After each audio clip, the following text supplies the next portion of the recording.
Recovery Sort Of is a podcast where we discuss recovery topics from the perspective of people living in long-term recovery.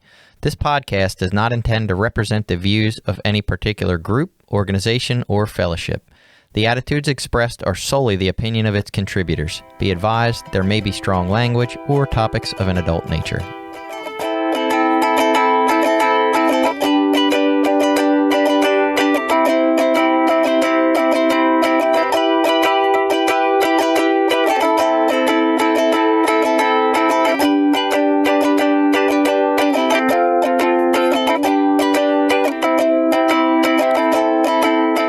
Welcome back. It's Recovery Sort Of. I'm Jason, a guy who does not want to be in pain. And I'm Billy. I'm a person in long-term recovery. And today we have Pete. Hi, I'm Pete. I'm an addict. I'm a chronic pain survivor, recoverer, and I'm glad to be here. And if you've been listening for a while, Pete helped us out with our financial episode quite a while back. We talked about how to, what you should do when you get in recovery and you're looking to straighten out some finances. Most of us aren't in great financial shape. And we learned about the word fiduciary. That's right. Yes, you did. That was your favorite. That was the word of the day. Douche. Right? Yeah. So, if you're having money troubles, I want to say I feel bad for your son. I'm like Jay-Z. Yeah, but you go back and check that episode out. But Pete talked to us that day when he was here about some chronic pain that he had experienced, and we thought, man, that sounds like a reasonable topic. I'm sure quite a few of us might experience this chronic pain, and especially the way Pete laid it out, it might be more common than I think many of us think it is. And so I'm going to let Pete take over and tell us a little bit about that. Thanks, Jason. So I guess to start, let's talk about the textbook definition of chronic pain. Okay. So chronic pain is generalized as pain that lasts more than 6 months. Acute pain is less than 6 months. My story with chronic pain, as I was telling Jason earlier, is basically your radio ad and your TV commercials of how people get addicted to opioids through experiencing pain. I was in my mid-20s when I started to experience chronic pain, and I'll tell you a little bit about what happened. I'd gotten out of college, I'd gotten my first job, and I was working and living like a rock star, party hard, and working hard. And one of the hobbies that I had was playing flag football in Baltimore City. In one of those really great leagues where you get to just drink on the sidelines and go out and get beer specials afterwards. So I generally drank more than the rest of the team combined. Yeah. And I still played. For me, basically, most of my life I've been pretty athletic, and I played a lot of sports.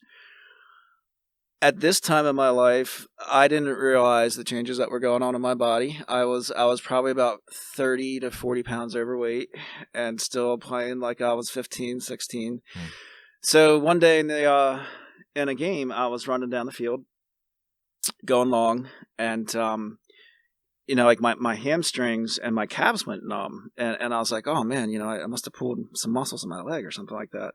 So I pulled myself out of the game, nursed it with some alcohol, and kept trying to stretch. Couldn't stretch them out, and I was like, all right, well, let's give this a week and just see how I feel before the game next week. Well, by that Friday, I just couldn't get my legs stretched out. They just felt like they had been pulled all week. There was a lot of tingling and stuff like that. So I decided that I should call like a sports medicine doctor and just go see them to see what I've done to myself. I go in and I see this doctor, and I tell him my symptoms, and literally my appointment was 5 minutes. He's like, you've got tingling down the legs, you can't stretch out your leg muscles. He's like, you've got a spine issue, you need to go see a spine specialist. Whoa. So again, I'm this fat, drunk 26-year-old. I'm really trying to picture like playing football drunk. Like I didn't It's play a lot of sports fun, drunk. man. It really is. I don't know. I don't feel like my makeup is for moving once I'm inebriated. I love it, man. It's great. Yeah. I'm more of a sit back kind of Yeah. guy. So I didn't take it all in. I didn't realize the severity of a spine issue. To me, it was just, all right, well, I hurt my back and, I'll move on from there. Well, I go to this guy and I go to the spine specialist. He tells me that I've herniated a disc in my lower back.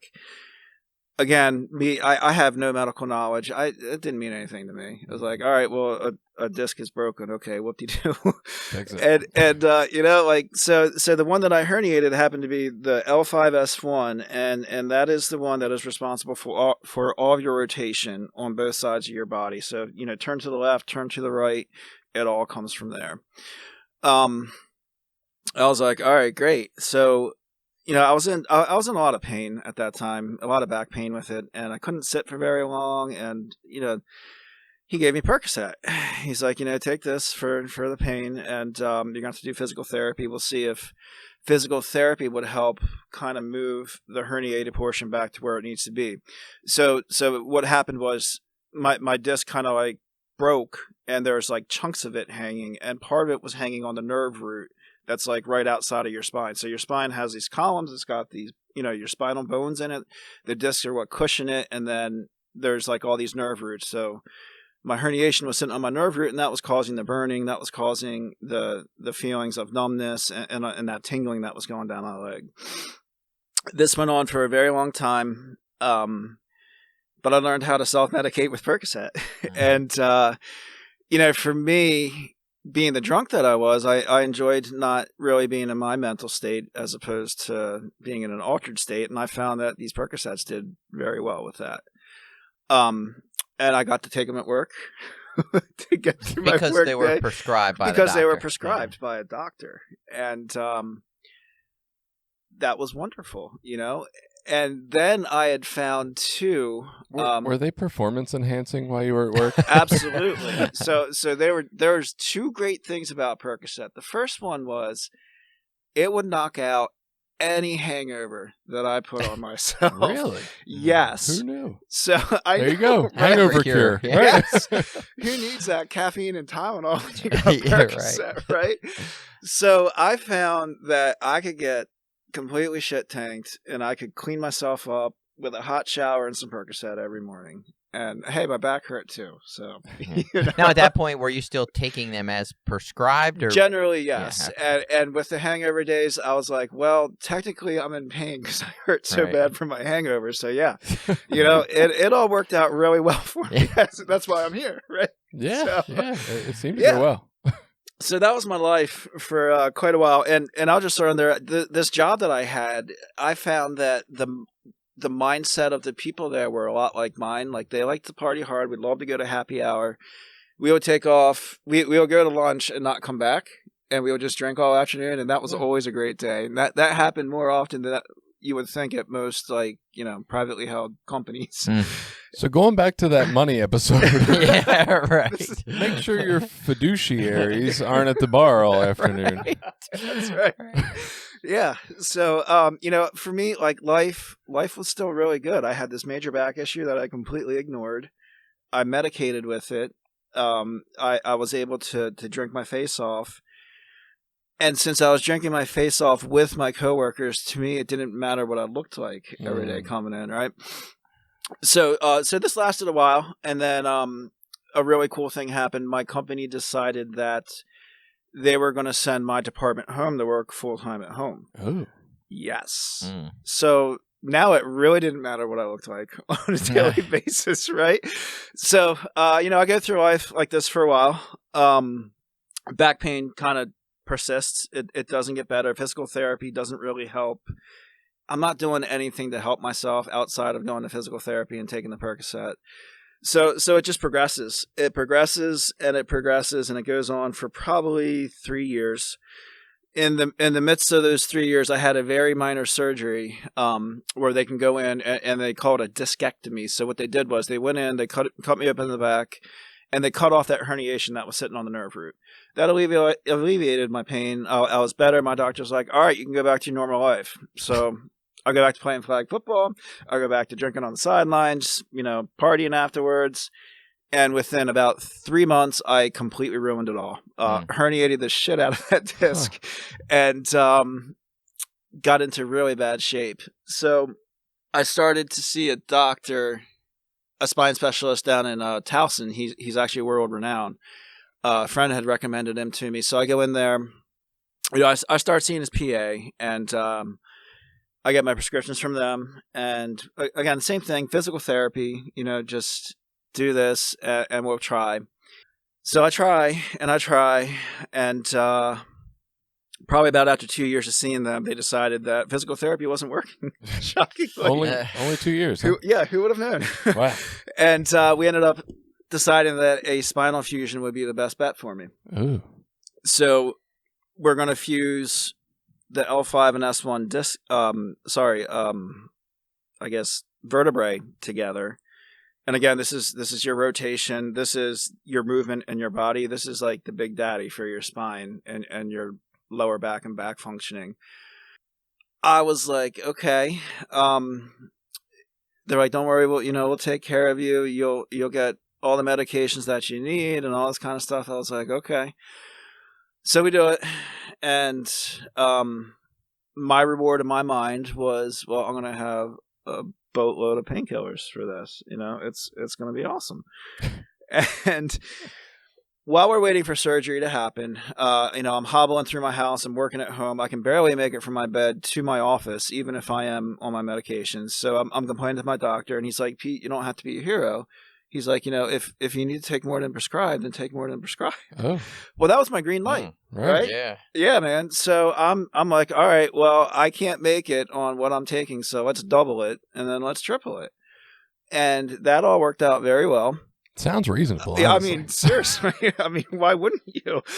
The one thing I found with this is, I'm in pain and I'm trying to concentrate on my work, and I found that this did actually amp me up, man. I mean, this just helped me focus, zero in on what I was doing, and I felt like I was the king of the world, So I'm flying through life. I'm flying through my job. I have this major back surgery. They give me a bottle of like 300 plus Percocets every month. Wow. And I just go off to the races, And hold on, 300 a month. What does that work out to a day? Like 10. That's yeah. Wow. Yeah. So and they did that for a year. So after that year, so that must have been the early 2000s. That was 2009 or 10. Yeah, so it was really right before a lot of this big. Well, I was going to say, then that happened. Changed a lot in the late 2000s. Yeah. Do you get a bonus in February when there's those 2 extra days? Right. Like, I get 30. There's actually 29 days this month. Yeah, I mean 320. Yeah, so I really went to town on it, and after a year of my glory, I was still in a boatload of pain, and they're like, there's nothing more we can do for you. This was after the surgery. This is after the surgery, a year later. And they're like, we're going to put you in pain management. And I was like, okay. So I go to pain management, and, I start seeing a pain management doctor. And lo and behold, of course they have all sorts of cures for you, right? Let's just say I was in pain management for probably like 2 or 3 years. And by the middle of it, she had me on 8 or 9 different medications. I was on an antidepressant.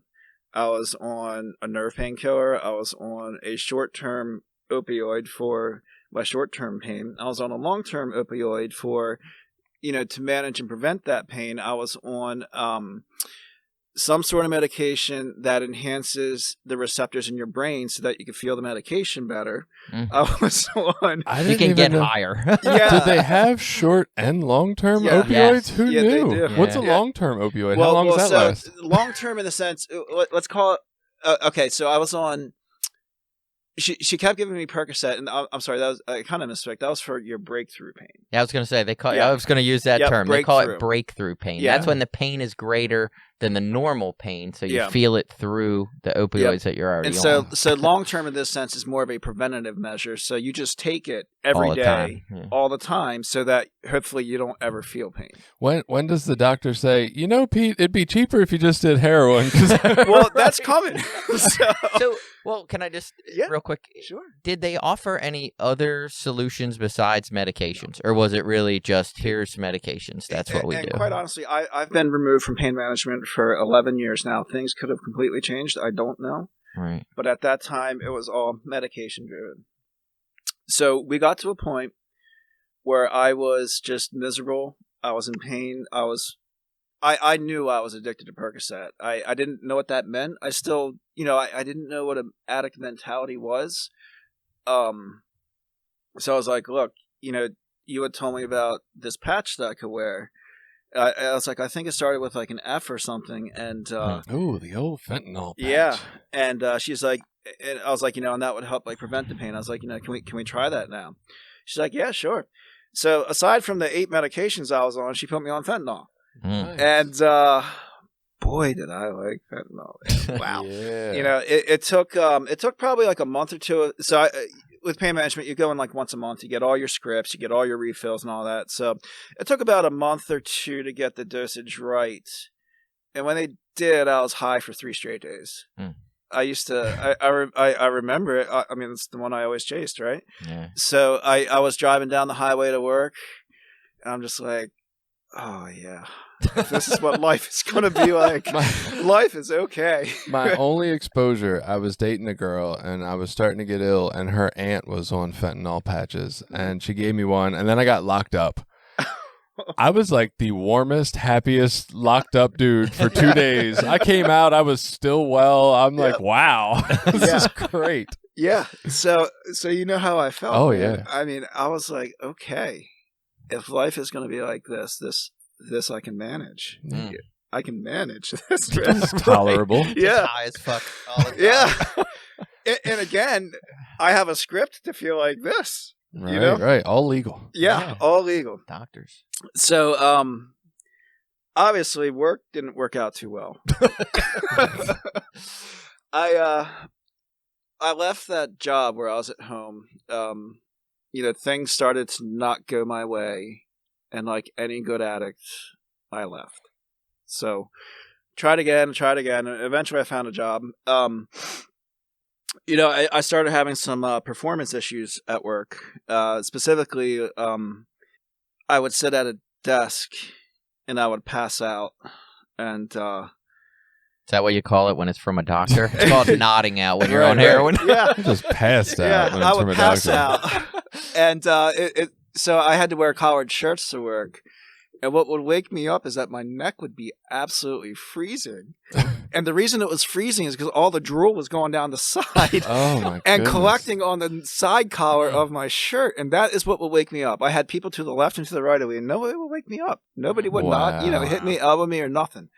And this happened a lot. I don't know if my boss ever saw it, but when you're dependent on a pain management doctor, and when you're in chronic pain, or actually, when you're in addiction, you know how like the littlest thing becomes the most important thing in the world? Well, obviously every one of my issues and my bouts with pain were like the top priority. Mm. So I spent a lot of time running to my boss saying, oh my God, I got to go to my doctor. And, he had kind of had enough of it. So one time I went in and he's like, all right. I was like, sir, I called my doctor. I'm in a lot of pain. I got to go see him. I'm going to take the afternoon off. I'll be back tomorrow morning. And he's like, all right. He's like, do you have a minute? I was like, yeah. He's like, have a seat. And I was like, all right. And he's like, I've been talking to HR about you. Uh-oh. I'm like, oof. And I said to myself, I was like, yeah, that's never good. I was like, okay. I was like, what HR have to say? And he's like, look, I know you're struggling. And he's like, there's help if you need it. And he's like, we need you here, Pete. And he's like, you've got to make a decision. He's like, either you get help or you have to find a new job. And I was like, okay. My wife and I just had a baby about 3 months before this conversation. And I'd been in pain for over a decade, and I knew by being previously fired from 2 jobs within a matter of 3 months, and I'd held on to this one for like not a year, that I should probably think about getting some help. Right. Yeah. Right. And Starting to see the end of the road yeah, coming. you know, so I was like, all right, you know, so I went to my doctor, and I was like, look, well, let me preface that with I'd been trying a lot of different things in addition to pain management to try to manage this pain. So I was seeing an acupuncturist in Havre de Grace, and God, she saw right through me from day one. And, you know, she told me about this place called Father Martin's Ashley, and I didn't know anything about it. And she gave me a pamphlet, and she's like, you know, you should really consider going there. So I took it home to my wife, and I was like, look, you know, she thinks this might help me. I didn't know anything about addiction. I didn't know anything about recovery. And she's like, oh, Pete, this is for addicts. This isn't you. You don't need this. Wow, even your wife wasn't aware of it? No. Oh. How does the acupuncturist have Father Martin's Ashley's detox program on hand? Because she did acupuncture there. Okay. Oh, she did it there at Ashley. I was going to say, so I saw her at her private practice, and she also worked at Ashley doing acupuncture. Well, and I wonder, she probably just saw a lot of people come in with pain. Yeah. You know, I was going in there how for many pain acupuncturists management. see addicts, though? Yeah. Well, how many addicts see are going to people see for pain. acupuncturists? You know what I mean? Yeah, so I went to for her pain. for the pain, Okay. and you know, I told her everything else on it. I mean, she was like a doctor, right? So I told her all the medications, and she's like, I'm sure she's just like, yeah, this guy, I know where he needs to be. So you know, I take it to my wife. She's like, yeah, you know, that's not for you. You know, they're talking about like addicts on the street and all that kind of stuff. I was like, oh, okay. So anyway, you know, I go. My boss gives me that ultimatum. I go to my doctor that afternoon, and I'm like, look. I was like, my boss said I need to get help. I was like, this acupuncturist I'm seeing and give me this thing for this rehab facility. You know, I'm gonna go. She's like, okay. And I was like, Doc, I gotta ask you. I was like, you know, when I'm off of all this medication, you know, how's my life gonna be? And she goes, you're gonna be absolutely miserable. And I'm like, wow, way to sugarcoat it, right? Glaring review. Yeah.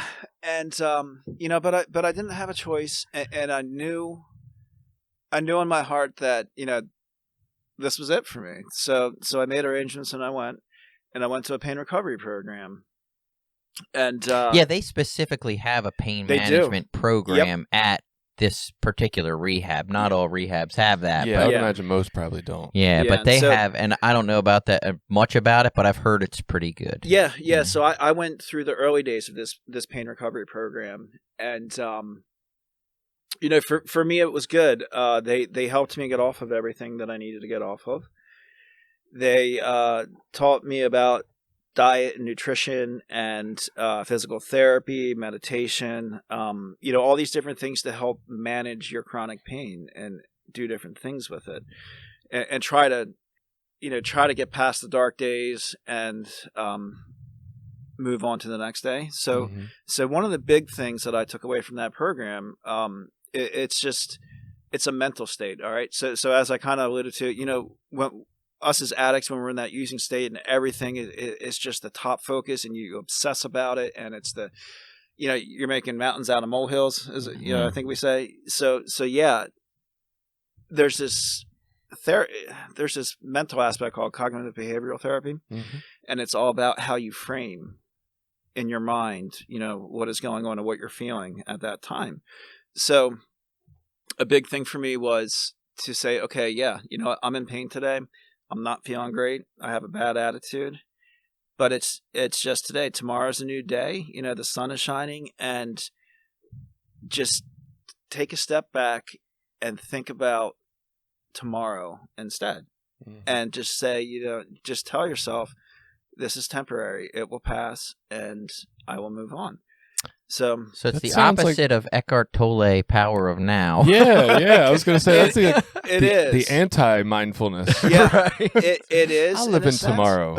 But you know, when you're in chronic pain, have you guys ever seen Office Space? Yes. Yes. So Peter in there, he tells the therapist, he's like, you know, did you ever feel like every day is the worst day of your life. Well, with chronic pain, man, every day is the worst day of your life. It eats you alive. It breaks your mind, body, and soul. It does. And I've been working a lot with Ashley lately, and one of the things that I find looking back is that my chronic pain was an obsession, just like the drugs are, just like the alcohol was. When you're in pain, that is all you can think about. It's that pinnacle. It's like, oh my God, if I do this, is it going to make me hurt? I want to go do this with my friends, but what if I start having pain? What am I going to do then? And you give up on life, man. Well, and I think it's good to recognize too, like that is real pain. Like you are legitimately hurting. So they are real concerns. Yeah. But isn't there also something called the opioid-induced hyperalgesia that makes you even more sensitive to pain? So the pain that you feel is now magnified from the long-term opioid use. So hyperalgesia is when you're taking these opioids, and the way that the opioids work is they bind to the pain receptors and they fill that pain receptor so that you no longer have the pain. Hyperalgesia is making those pain receptors multiply in your body. That's how you build up a tolerance, and then you have to start taking more in order to fill those additional pain receptors. And it's kind of, I'm not a doctor, but it's kind of how your body builds up that addiction and that tolerance to the medications. So your body is basically manufacturing pain through these pain receptors, although you're not really in pain. Right? So it's this cycle. They talk about a pain cycle, and this is all part of it. You have to break that cycle in order to get out of the chronic pain state. And that was one of the things that I think I got through when I was in the pain recovery program was getting through that pain cycle. On a scale of crying face to smiley face, how bad was your pain? Yeah, right.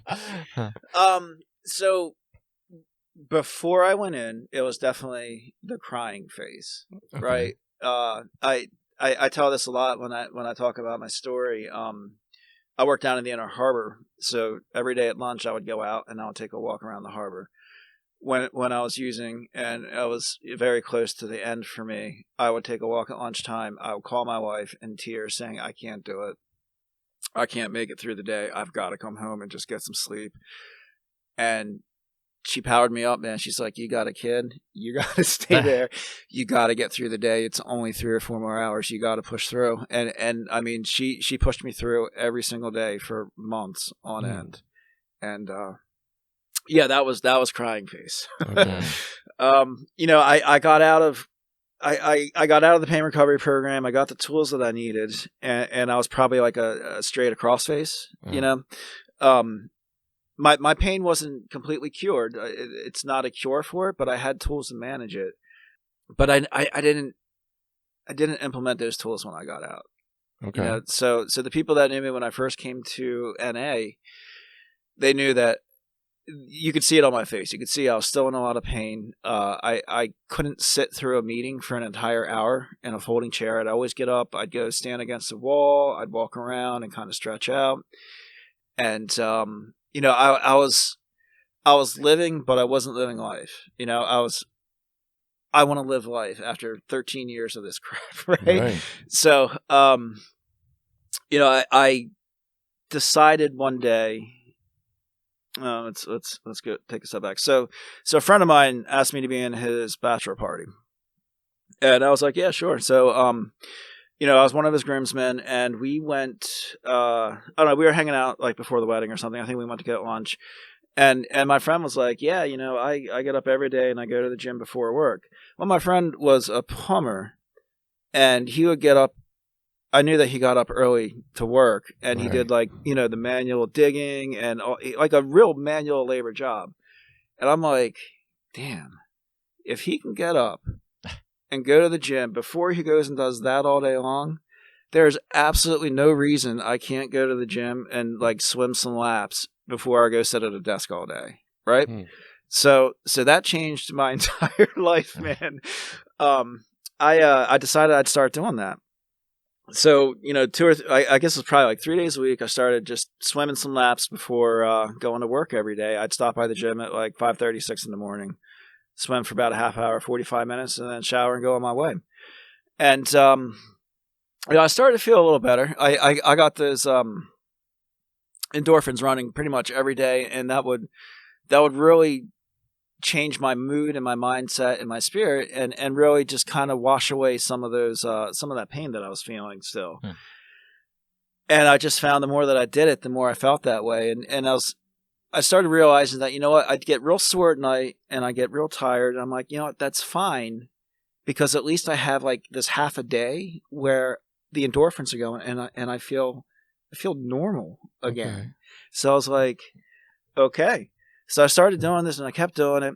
Then I got in a car accident. I got crunched from behind by someone going about 40 miles an hour, and it set me back like 3 years, man. I felt like I was just back to where I was before I went to rehab.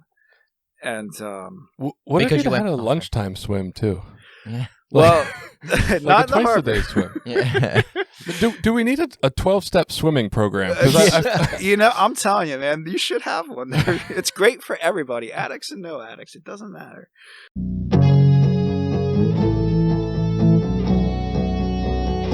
This episode has been brought to you in part by Voices of Hope, Inc., a nonprofit recovery organization made up of people in recovery, family members, and allies.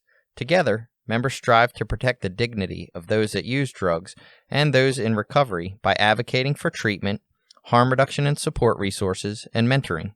Please visit us at www.voicesofhopemaryland.org and consider donating to our cause.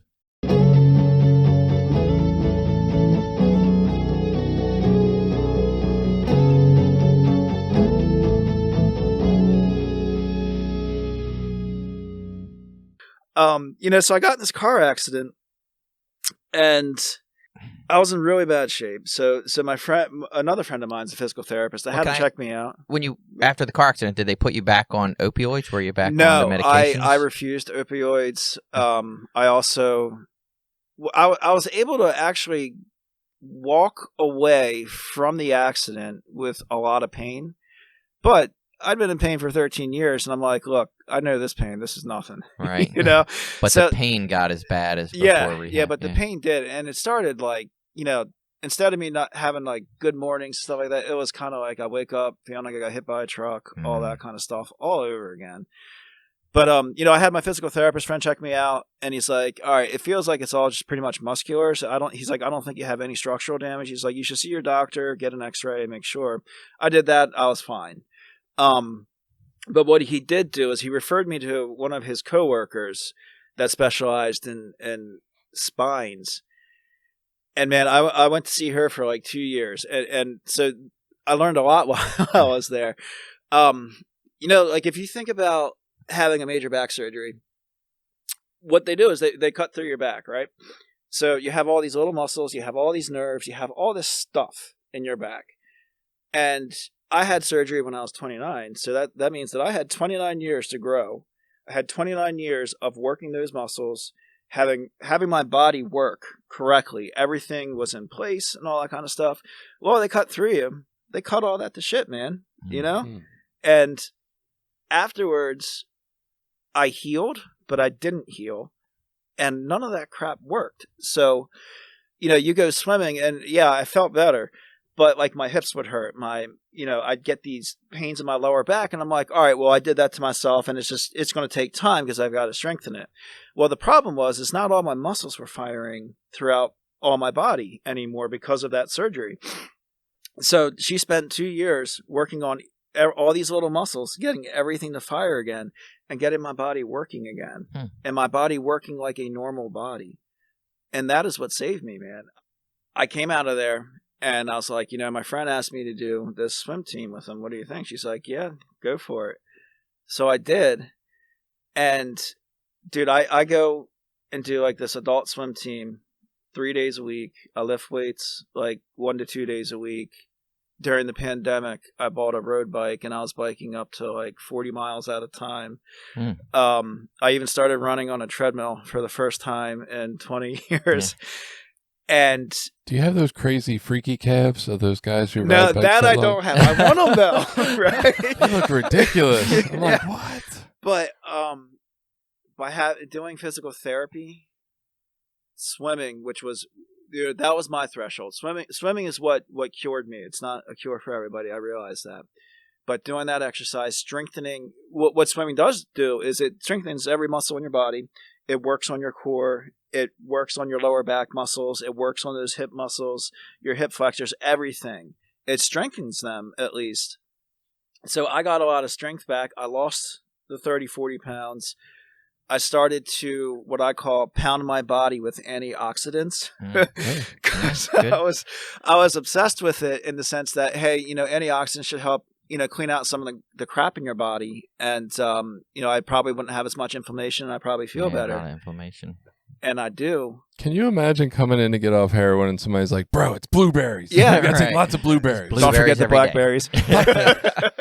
Yeah. It's blackberries all day. But the thing is I'm not in pain anymore.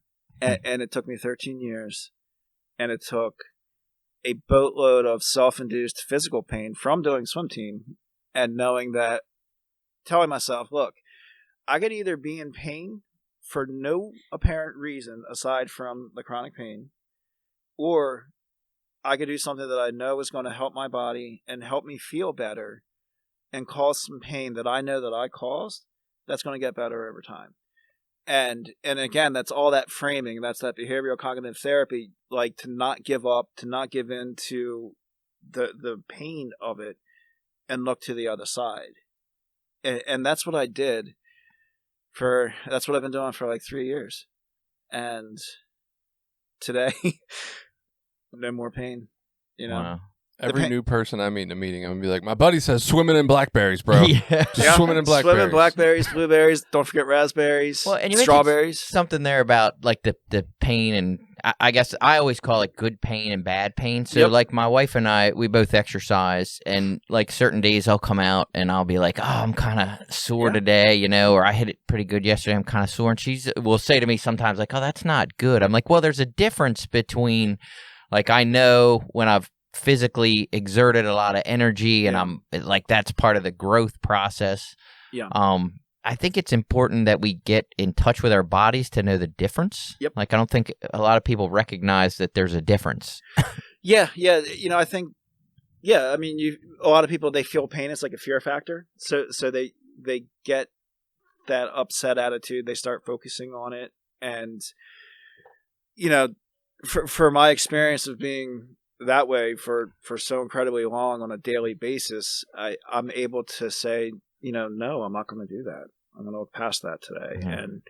And I can realize today that my muscle pain, that I'm feeling from working out is not the same as that pain that just drove my life for 13 years. Yeah. And that's the same. I'll run sometimes and I'll be like, my knee will start feeling weird and I'll just be like, nope, that's it. I'm not, like, that's a different kind of pain than like a muscle pain, and I need to stop before I hurt something.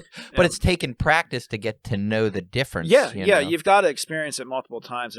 And so like for you, you had the knee pain the first time, then you gave it a little rest and it went away. So you're like, all right, well, that was it's temporary, right. Nothing to get worried about. And I think that's another problem with, so we hear this like pain management term thrown around. And for a long time, what that really meant was pain avoidance or pain riddance. Like, people went with, and our whole medical system now is based on sort of that. You go into the emergency room, one of the first things they ask you is like, all right, rate your pain on a scale of 1 to 10. Well, 1, that's completely subjective to whoever the individual is there. The scale is totally arbitrary. Shouldn't it be, though? What? Subjective.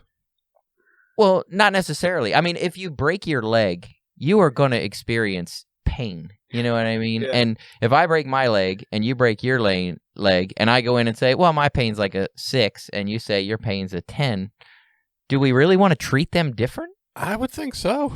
And I think not. I think we should have Weigh in, Pete.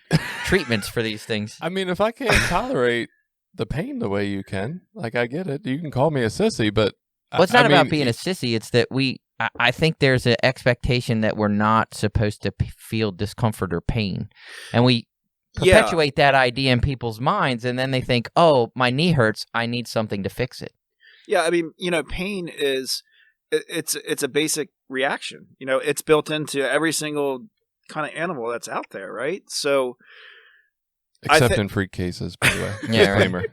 I think in general, what Billy's been saying, I really think that our medical system has been based upon prescribing pills for everything. There's a pill for that. There's a pill for that. There's a pill for that. I don't disagree with that. I just feel like if I go in and rate pain as 10, the highest pain I could possibly conceive feeling, even if we have the same injury, I think we need to take into account the person saying this is the worst pain I can conceive of feeling. All right, so I agree. Let me tell you an experience I had recently. So I would say probably like 2 or 3 years ago, I had a tumor in my mouth, and it turned out to be malignant, benign, with the non-cancerous part. Yeah, benign. But I had to get it removed. So I go to this oral surgeon. I fill out my paperwork. They have the addict questions there. I say, yes, I am an addict. Surgery happens. Talking to the doctor, he's like, all right. He's like, I'm going to give you I'm going to give you some opioids for this. I was like, no, I don't think that's a good idea. And he's like, why is that not a good idea? I was like, well, really bad things happen when I take opioids. And he's like, well, what happens? I'm like, well, I'm an addict. I filled it out on your paperwork. I was like, I do not want opioids. They ask and don't pay any attention. Yeah, they ask. I filled out the paperwork, didn't even look at it. And then he's like pushing it on me too. I'm like, no, I don't want it. Right. And I'm like, that is the medical system, man. Yeah. I mean, I had a similar with tooth. I had to get some wisdom teeth cut out. And they're like, oh, we're going to prescribe. And I said, I don't need anything. I'll be fine. Oh, no, you're going to need these. You definitely want to take this. And they talked me into taking the prescription. And I did end up taking it. I didn't take the medication, but I took the prescription. Mm-hmm. And then I didn't need it. I was fine. Yeah. But it's like if they start planting that idea in my head, like, you're going to be in a lot of pain. Yeah. Then when the surgery's over, I'm like, oh, I think I'm going to be in a lot of pain. I better take this medication. Let's take that one step further. I had a shoulder surgery and pushed back against pain medication, and they told me, no, this is part of the healing process. Your body won't relax enough to heal without it. Yeah. I'm like, oh, I guess I better take it. See, when I was getting all that Percocet from my surgeon, we had like a nurse that was, like a caseworker type thing. She helped saw all the patients. I told her, I was like, I feel like I'm kind of getting addicted to these. She's like, oh, don't worry. Think about them as your tools. This is part of your tool belt to get through this pain. Yeah, Batman. Just pull out your perks. You'll keep crime fighting all night. Yeah, Yeah. So anyway, Jason, back to your question. I mean, yeah, pain. I think pain is subjective, and I do think that there's more of a responsibility for the medical professionals to take into account that if you're in excruciating pain and Billy's in moderate pain, then manage that painkiller the right way that you're going to give to that person. Telling people like this shit's addictive. Like if you got an addictive personality, you really got to be careful. I mean, the myth that all men are created equal is a complete made up fallacy. Like we're all biologically very different, right? Our experiences of what sweet tastes like I don't know what coffee tastes like to you, Pete. I have no fucking idea what you experience coffee as, right? So yeah, I don't think we should just, broken leg, that requires this amount of medicine. Like, if you're feeling it worse than somebody else, like especially if you got two people on different ends of the pain spectrum, the pain tolerance spectrum, you have to, I don't think we let people suffer just because we've decided that pain is one person reports a 6 and one a 10. I'm not disagreeing that the medical system's not fucked up with the way we treat things. I'm just saying, I do think we have to take into account the subjectivity of what it feels like for each individual. That's only and I guess I worry about that the other way. Like if I go in for some sort of treatment of illness or an injury and I say I'm an addict, I don't want them to treat me different than they would treat anyone else. I want the best fucking whatever you got. You tell me what that is. Well, okay, there's a guy. Don't not treat me. There's a guy in Baltimore. He shares in his story. He's like, look, it's amazing what the body can tolerate. I went and saw a shaman before I had this crazy open chest surgery. They literally cut his ass open and shit like this and did some work. I don't know the whole story, but just relating this part. I saw a shaman, meditation teacher, did all these people can I handle this pain without any narcotic, drugs, whatever. And he did. He went through the experience. He's like, yes, it was fucking painful, but you'd be surprised what the human body can actually tolerate when that's what you want to do, right? An old Nietzsche quote, when a person has a why for living, a person can deal with almost any how. right? So basically his purpose was to get through it without pain medicine, and he did.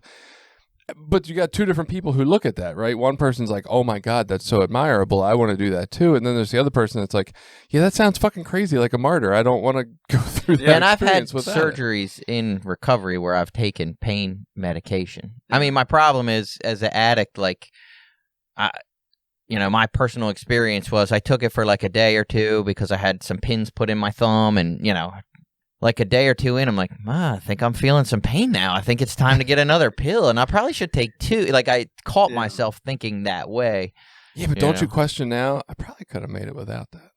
Like, I wouldn't have died from the pain. Well, I ended up flushing them down the toilet, and at the time I had a sponsor that said, look, we're not supposed to live like fucking cavemen. Like, we're not. We have not? science to help us get through things, but that's funny because you also have to be aware of your, We always talk, and you listen to like books and podcasts that say like we'd probably be better off if we lived sort of more like cavemen in that aspect. That's and we probably true. Huh? Interesting. Well, it's I don't know how good it is for your back to sleep on a floor either, but they make beds now, so I'm going to sleep in a bed. I'm going to find a cave for myself personally. But it might be better for my back, They say them super soft beds are terrible for your back, so, who knows? Maybe it would be better off. Slab in my bedroom. All right, that's it. I'm going to go home and tell my wife, we're getting rid of the bed. Yeah, it's probably a lot cheaper. Yeah. Right. Sleeping on the floor. Wooden floors. And cold showers. Turning off the water heater. And blackberries and swimming. God damn it. Blackberries and swimming. Yeah. So do you still live in tomorrow? No, I live in today, man. Do you? Yeah. So the living in tomorrow was only like a means to get to a place. So it's more of a mindset that, if I have a bad day, then I essentially try to look past today to tomorrow. Like 6 a.m. 6 a.m. You're like, oh, fuck it. Today's already a wrap. It's going to suck. But No, not so much that. So generally, what I'll do is, I will try. I know for me that exercise is my key to getting rid of pain. So I will do, if I have the time, I'll go do a swim that maybe wasn't planned, or I'll at least go out and get a walk, try to get in the sunshine, get some fresh air for a half hour, and just see if that helps mitigate, my down feelings and the little bit of pain that I'm feeling. Generally, that usually helps. If it doesn't, and I'm still having a bad day at like 3-4 o'clock, it's like, look, it's temporary, just deal with it, and then tomorrow's a new day. What was this lady you saw for 2 years that worked out all the little muscles? Was she a physical therapist? Is that what she was? Yeah, so there's it, and it's not the type of physical therapist that I had experienced my entire life through sports. You go to, if you think back to maybe your childhood, you might have gone to physical therapy, and they do, they teach you stretches, you do some e-stim, they put some ice packs on you, they might give you some exercises to do at home. That is what I thought I was getting into, but no, I mean, this was manual therapy, this was massage, this was dry needling, this was cupping, so I look like Michael Phelps with cup marks all over my back. Dry needling. Yeah, and it was awesome. It was amazing. I mean, she gave me some stretches and stuff to do too, which I did, but I was physically active a lot, so I was always pretty much stretching my body. But you found her through like a recommendation? She would be listed as a physical therapist? Yeah, I found her through my best friend as a she was a coworker, and so he works for this physical therapy company that does like a lot of manual therapy and stuff. Like they all do it, and I think he just didn't want to work on me because of our relationship. So he just referred me to a third party, essentially. Is dry needling to needling what dry humping is to humping? Like I'm trying. And then is cupping like spooning? Are these, we know what kind of therapist this was. Was this a prostitute for 2 years that made you feel better? We just figured it out. Don't you feel better afterwards? I mean, 2 years. I'd probably be all better too. How many times a day? What's this lady's name? It was like it was like an hour, 3 or 4 times a week. It was great. I think I only need 2 minutes. Is there a discounted rate? Do they prorate this? I suggest the whole hour. No, but what the hell is dry needling? So they use it's a Western practice or Eastern, I guess, depending on where you are. I think it's like an ancient Chinese type thing. They use these real thin, super thin, like hair thin needles, and they stick them right into the muscle. And the idea is to make it so if you have a tight muscle, you think about like, yeah, it's real sore to like extend my arm and everything. Well, what they do is, the idea behind dry needling is if you make that muscle contract real quickly, then it'll release and it won't be sore anymore. So they stick a needle in your tight muscle and get it to contract real quick, and then. But not acupuncture. Not acupuncture is different. Yeah. So acupuncture works on. There's this theory of like, I guess you can say electric pathways throughout your body, and that's what acupuncture works on by pinpointing different energies within the same pathways and different pathways to, I guess, kind of make it all connect again, maybe. So, but this is deeper? This is muscular only, is the dry needling. So it's just It sounds deeper than acupuncture, though. It sounds like it's. I think acupuncture is a whole nother level. Sounds like it hurts. Do you get pain management after the dry needle? Right. That sounds rough. You can get some massage. Right. So, yeah. A little cupping. I enjoyed the cupping, man. Can we I liked cup after like this Michael dry Phelps in needle? the pool. Yeah. What does that do? Is specific? Like, do we? What exactly would it? Well, it's like suction cups all over. It is, right? and you know it's really weird. Okay, so let's say you have a cup on your shoulder where you can actually see it. This thing literally sucks like your skin and muscle up into this cup. And I mean, it looks like this monstrous pimple, like that is like, you know, the size of a $50 or more, depending on the size of the cup that's used. I guess the same idea maybe is to help the muscles stretch and release, maybe. That reminds me of like when my daughters were doing like this Kylie Jenner lip challenge and sucking their top lip into a bottle or something, and then it would come out all puffy and stupid looking. I'm like, what are you doing?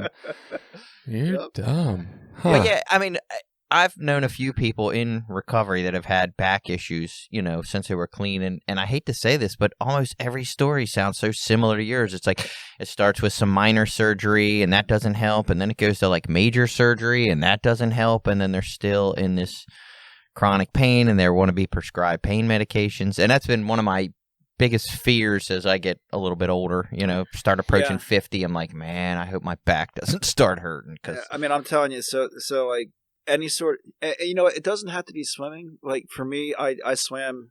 I didn't swim competitively, but I've swam my whole life, so it was very natural for me to find that as a sport to do. But that exercise, any sort of exercise you can do, where I guess you minimize the impact on your back. So running is probably terrible for people with back pain.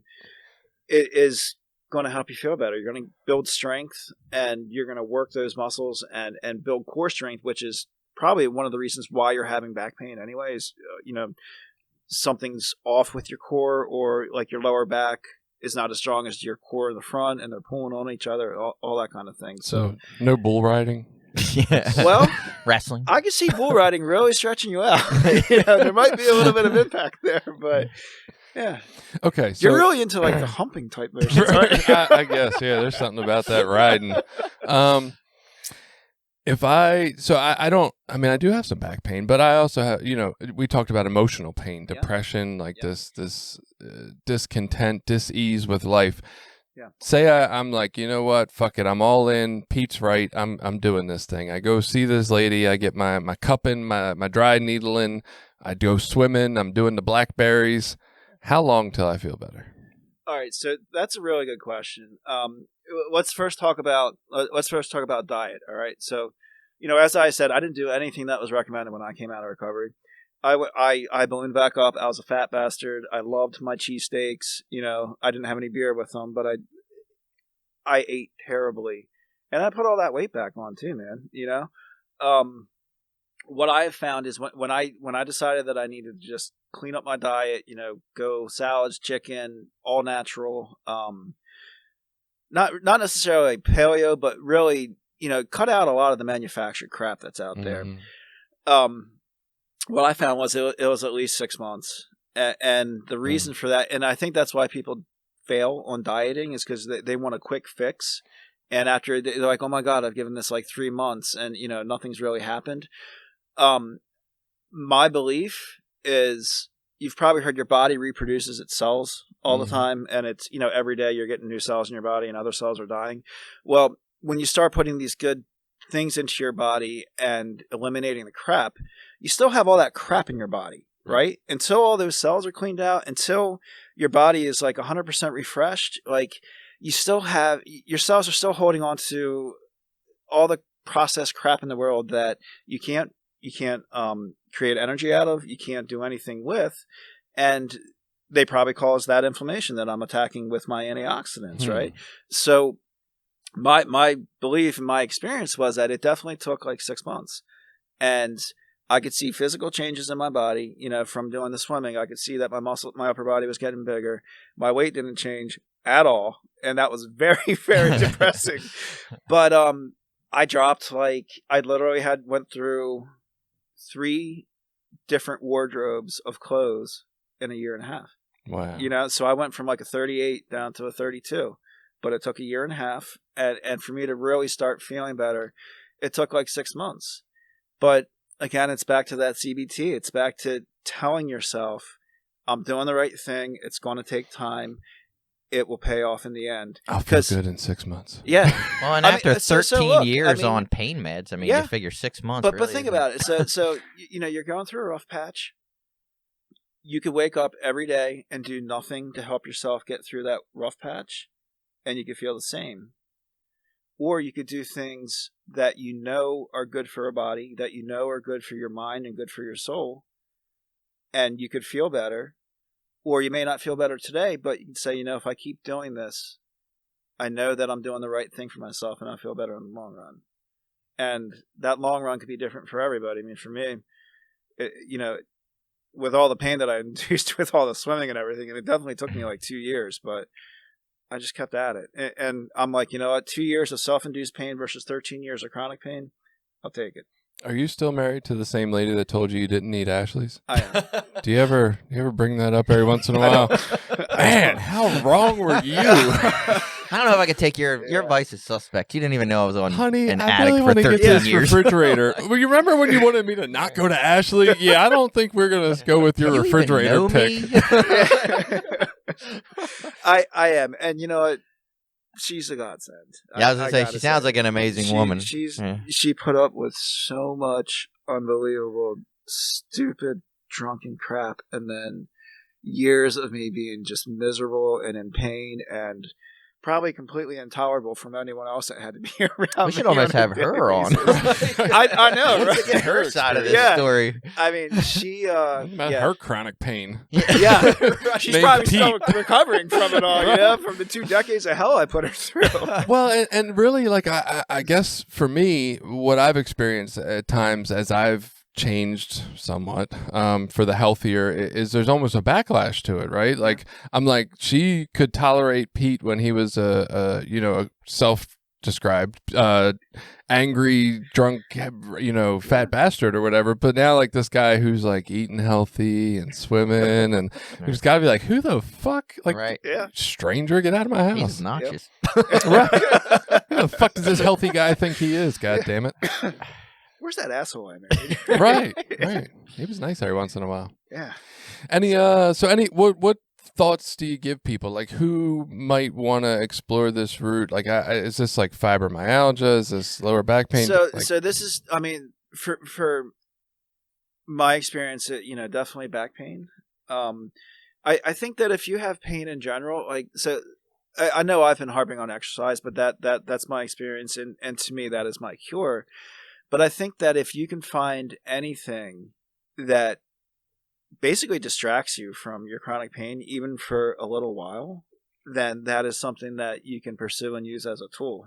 So let's just use an example of maybe like someone that's really good at art. If they can, they're in pain, they're not feeling great. If they just kind of sit down and start drawing whatever comes to mind for a while, and if that either has a therapeutic benefit to them, or it's like, wow, when I'm done, like, wow, I just spent 2 hours drawing and I didn't even think about my pain. That's a win. Why don't you write a book that's like the antithesis to Eckhart Tolle's The Power of Now, like Power of later. The Power of some other time. The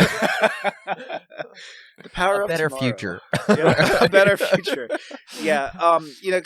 So I know, there's a lot of people that go through these chronic pain programs that are, they're older and they're in really bad shape.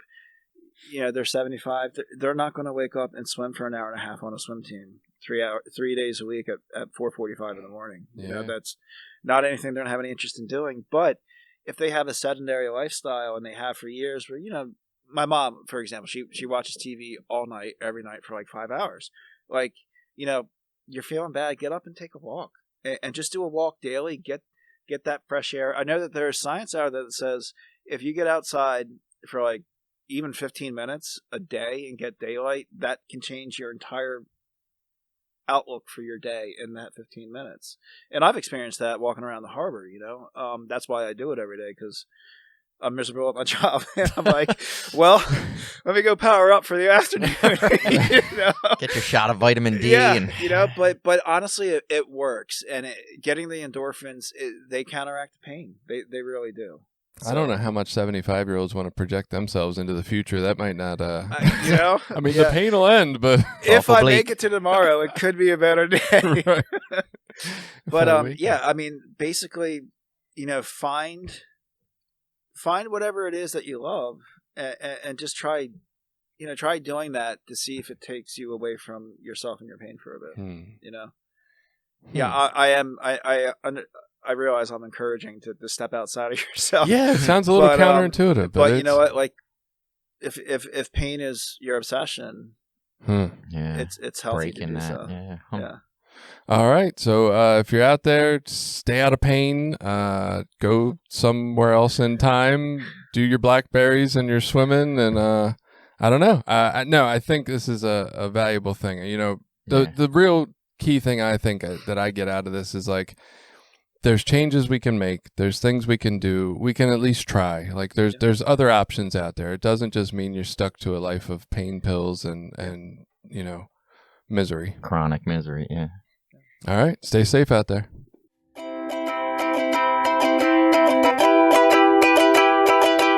Did you like this episode? Share it with people you think might get something out of it. Check out the rest of our episodes at recoverysortof.com. Also, while you're there, you can find ways to link up with us on Facebook, Twitter, Instagram, Reddit, YouTube, anything. We're always looking for new ideas. Got an idea you want us to look into? Reach out to us.